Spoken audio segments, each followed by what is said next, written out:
Monika on ihana rakas vaimoni. Rakastan Monikaa valtavasti. Minulle riittää vain Monika.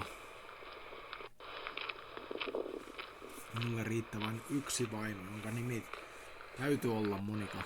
Se tietty Monika. Minulle riittää vain Monika.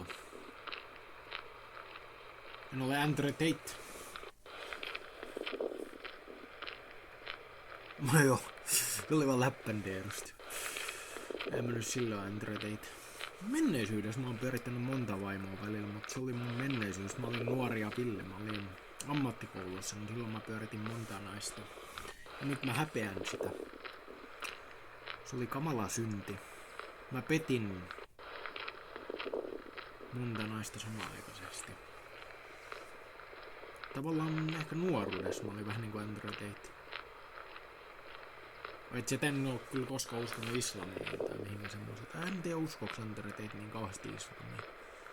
Eikö se pyöritä vähän enemmän vaimoa kuin islami sallii? Miten se taas oli?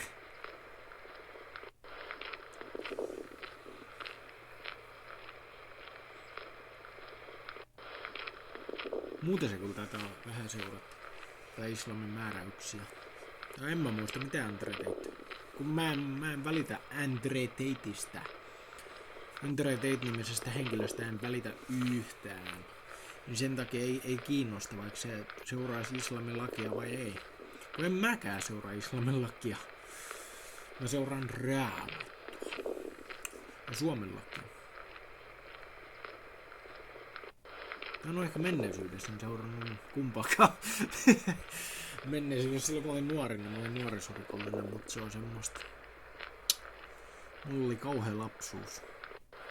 Mä käännyin sitä kautta ehkä rikollisuuteen, kun mua kohdeltiin niin huonosti lapsuudessa, niin ehkä mä näin, että maailma on moraaliton itsekin, niin sitä kautta mä ajattelen, että kyllä mäkin saa olla moraaliton, kun maailmakin on moraaliton. Vaikka tietenkin ei koskaan, kaksi pahaa ei tee yhtä oikeaa. Niinhän se menee, että kaksi pahaa ei tee yhtä oikeaa, kyllä. Siis. Mä olin nuori ja mä olin äärettömän villi, mä taisin ajatella vähän nihilistisesti.